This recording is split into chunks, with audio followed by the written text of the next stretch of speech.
This video is going to help you to think more clearly. And I'm going to show you the secret that top performers in any field use. And the secret is simply going from vague to specific and turning this kind of messy, burdensome cloud of nebulous stuff that we feel like we have to do and kind of unmet goals and desires and half-formed thoughts and all this stuff into a very clear path of like you wake up, okay, I know exactly what I'm doing today, and to be able to just turn down that noise.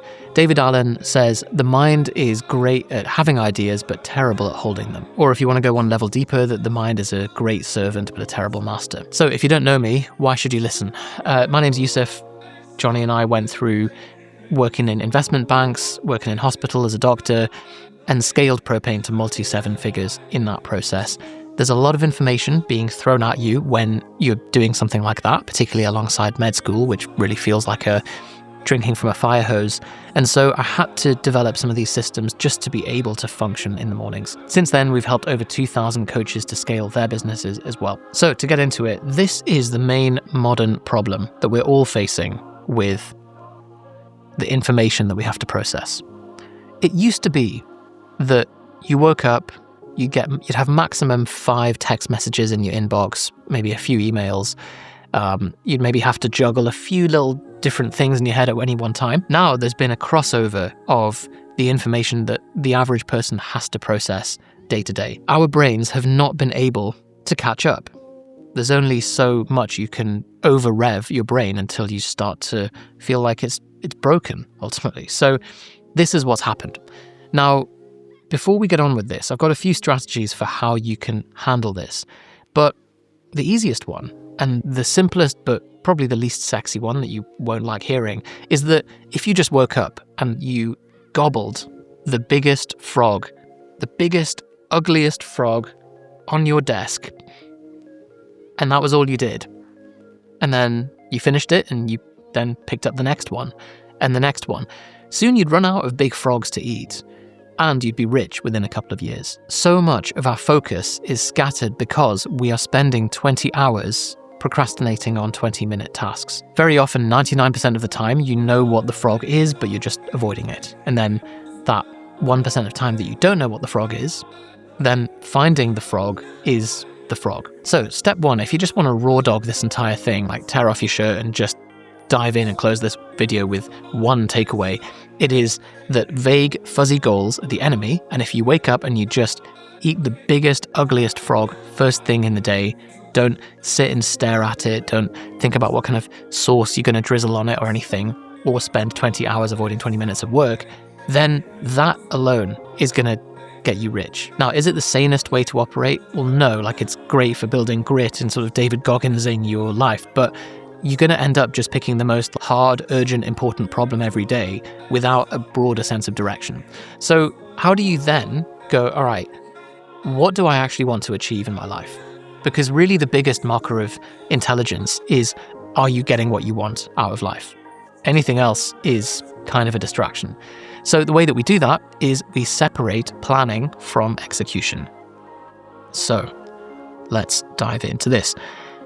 Once you've committed to an idea or decision, lock the box, dust your hands of it, and dive in. Do all of your worrying before the betting wheel is placed, and then once the bet is placed, worrying stops. This is a quote from Maxwell Maltz. He wrote a book with a terrible title but excellent content called Psycho-Cybernetics.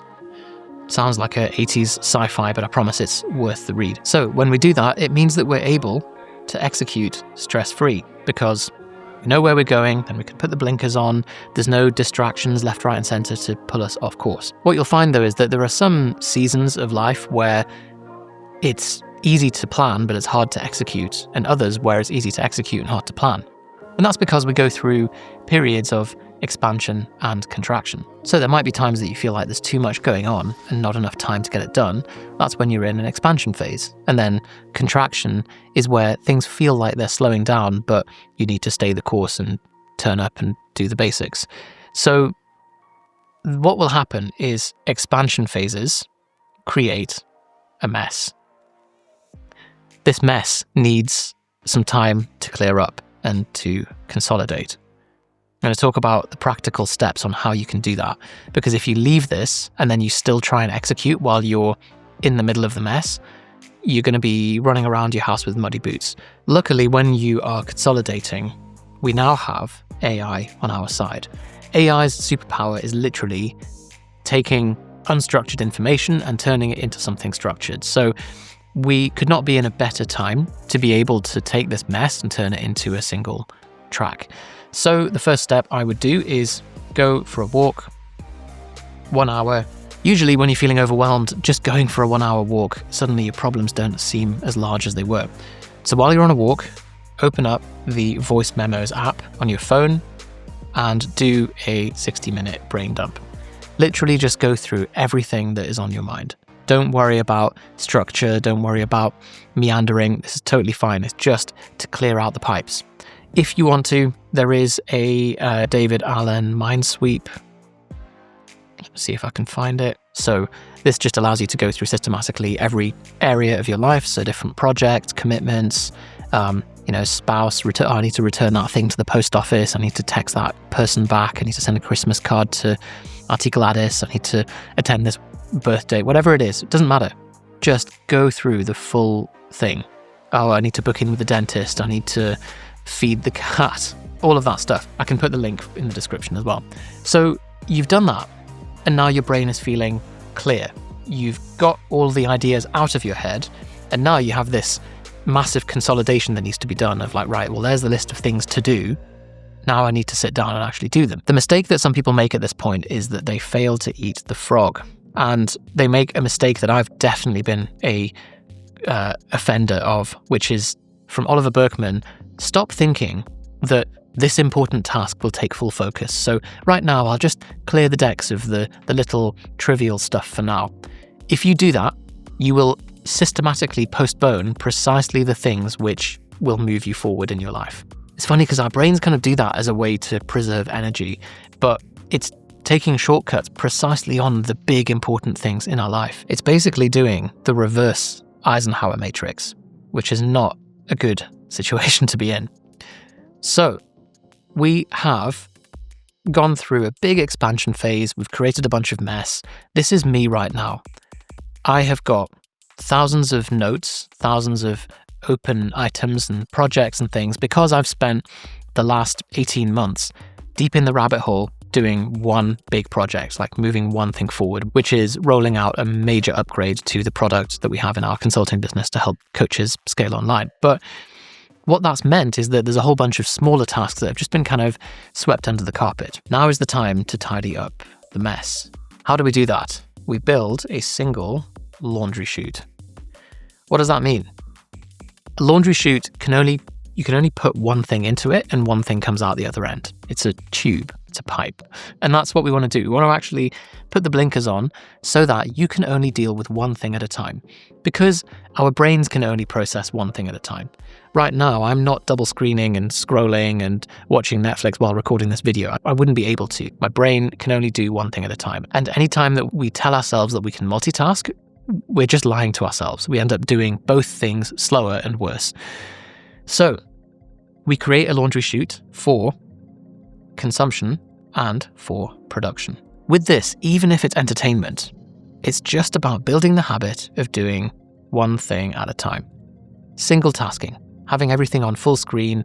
If you're watching a film, you are sat there watching a film. If you are sat on a bench with your partner, you're sat on a bench with your partner. You're not doing three things at once. And also you're not mentally in three places at once as well. This is obviously harder than it sounds, but the more we can build that into consumption, the more we can create it with production as well. But it goes one level deeper, because the way that we organize our resources to consume is key. So the rule that I have for myself at the minute is I do not consume information that I've not paid more than £1,000 for. You might think that's a bit of a silly bar, and I do still read books that cost less than £1,000, but during phases where I'm like, right, we need to lock in and solve this specific problem, then we pay as much as we can to get into the room with people who have solved specifically that thing so that we can speed solve it as much as possible. So right now we're in a mastermind that cost 100k, and my entire consumption queue, my laundry chute, is comprised of that. Because if we stop paying monthly, we lose access to everything. So it would be silly for us to read and consume anything else that's outside of this mastermind that has constructed and organized the solutions for us right now. So that's the metric that I use. The key is that you are deliberate about it. The next thing is it's one at a time. And the way that I do this is Readwise. That's because everything feeds into Readwise. So you might have podcasts, you might have books, you've got audiobooks, you've got articles, whatever it is. Usually you have these across lots of different places. You open up a browser and you just get drawn in with whatever's the sexiest thing to read or to watch at the time. It's completely unstructured, it's chaos, it's not going to move you systematically towards your goal. So if you had one place that could pull in everything and turn it into a single audio stream, so that when you go for a walk, when you're making a cup of tea or whatever, you can just pick up where you left off, highlight, the highlights go into your capture. Now for me, that's Obsidian. I've got a video on that separately. It's just hands down the best note-taking app, period. I've literally tried like every one that I've been able to get my hands on. It's easily in the hundreds now. That was a bad habit of comparing note-taking apps, but at least I've saved you that one. Obsidian is the one. You'll try it, you might be a bit intimidated by it, you might think it's ugly. Persist with it, it's a complete game changer.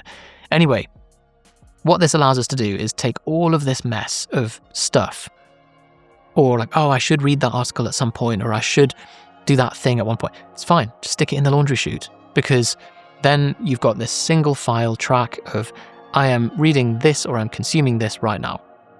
And then the best bits go into your Obsidian. They then become networked thought, which I can talk about in a separate video as well. So you can see where we're going with this now. We've been able to turn the mess of a huge amount of information to process and our brain's limited capacity. We have then separated out planning from execution. We've adopted the philosophy of eating the frog.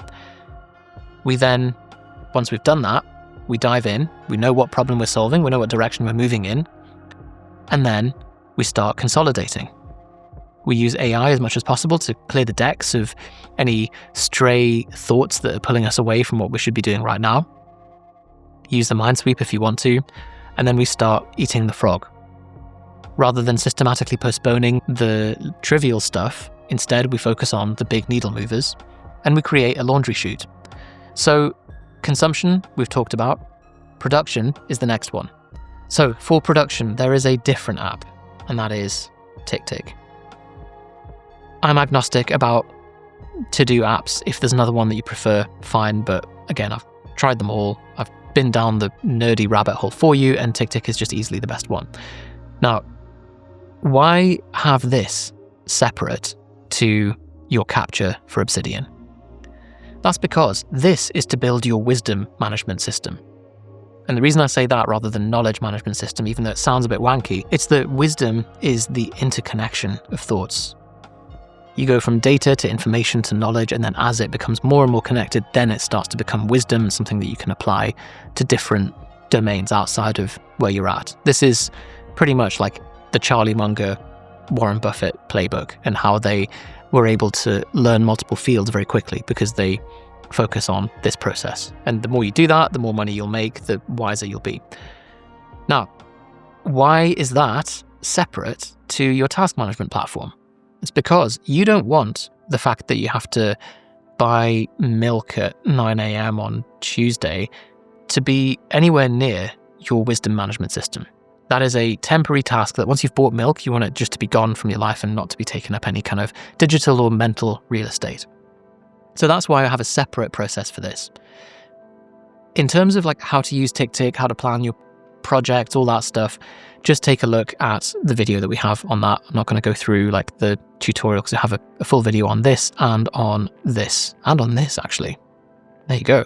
There's a cornucopia of stuff for you to look through. But the way that we treat this is we have a capture process, and then TickTick is what organizes it, and then we have a daily review or a weekly review as well, where we lay out what we want to do for that day. And so it's literally a calendar view where you time block what you're doing each day. Again, there's a full process for that on how to use ring-fence 90-minute blocks to work with your brain rather than against it, because our brain focus windows last around 90 minutes and need a 20 to 30-minute break to reset.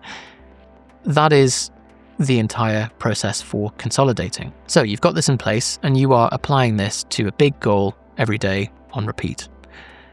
Our brains are the rate limiters for our output with this. And what's going to happen along the way, even with this system, is your brain starts building up sludge and crap and needs to be cleared out and sort of defragged as if it was a computer. So we need to start looking at the brain as, or rather, in fact, you, as software, firmware, and hardware. I'll explain what I mean by this as well. So let's start with hardware. Hardware is literally your body and your physical brain. This is stuff like, are you sleeping well? Are you exercising? Are you eating appropriately? Are you healthy and pain-free? Are you drinking alcohol? Are you smoking? Like, all this stuff that you don't need me as a medical doctor to tell you any of this stuff is like groundbreaking things to improve the vessel that you're working in, to make sure that you're operating from a clean vessel. If you're not, it's basic self-care. This is the stuff that you're just going to have to get fixed before any of the rest of the stuff we've covered in this video. So sorry for wasting 20 minutes of your time if that was the case. Go and get some sunlight, go and sleep, go and eat properly. That stuff is like defragging the hard drive, cleaning the screen, blowing out all the bits of biscuit crumbs in your keyboard, all that kind of stuff. So that's burning a clean flame. Lift weights, meditate, get some proper sleep, connect with your partner, connect with friends, get some sunlight, sort your diet out, like all that stuff. Modern medicine will not provide some kind of nutritional supplement to match these basic benefits. Next is the firmware. This is the stuff that we're almost not aware of because of how deeply embedded that it is. And this is how your hardware interacts with your software.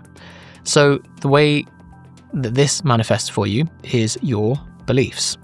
It's your programming. It's your habits, your behaviors.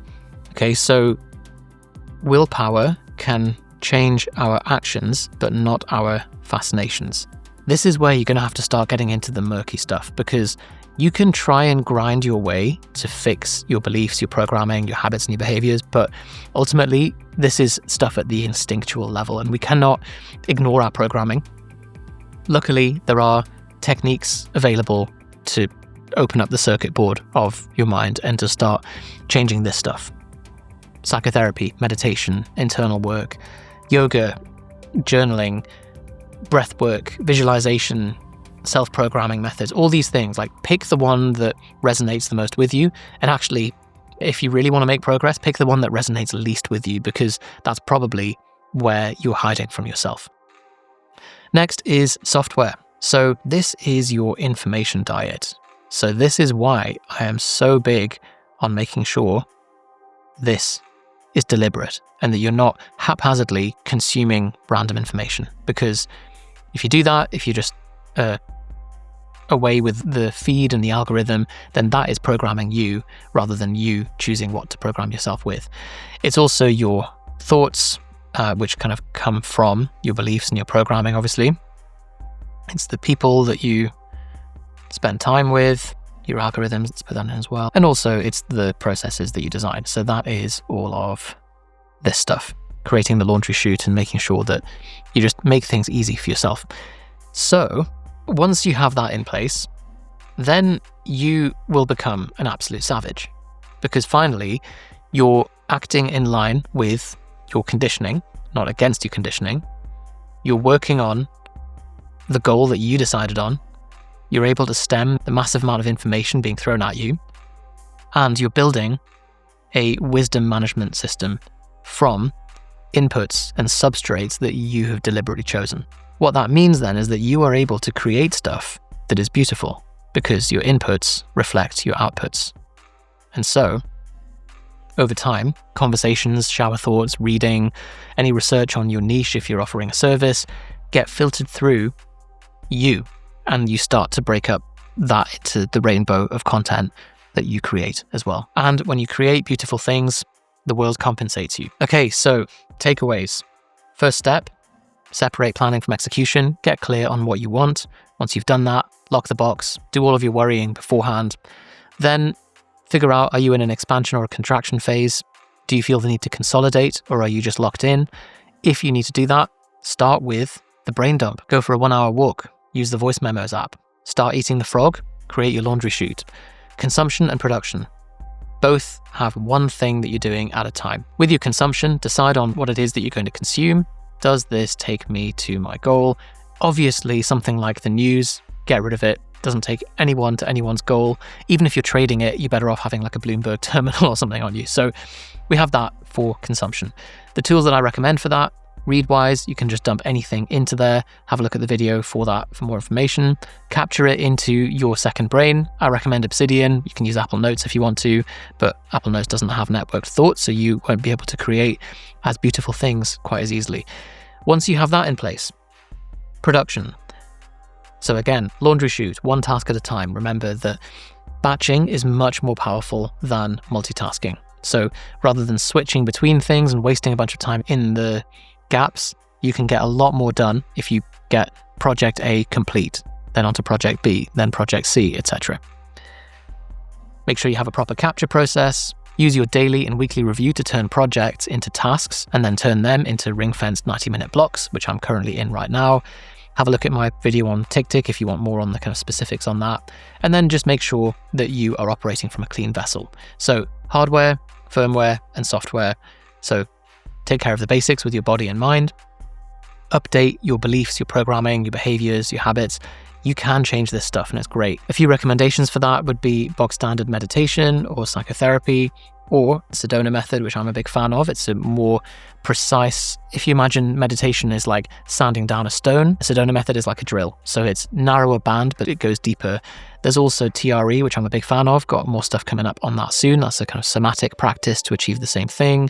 The Z point, there's a whole bunch of other practices that will help you to update your firmware.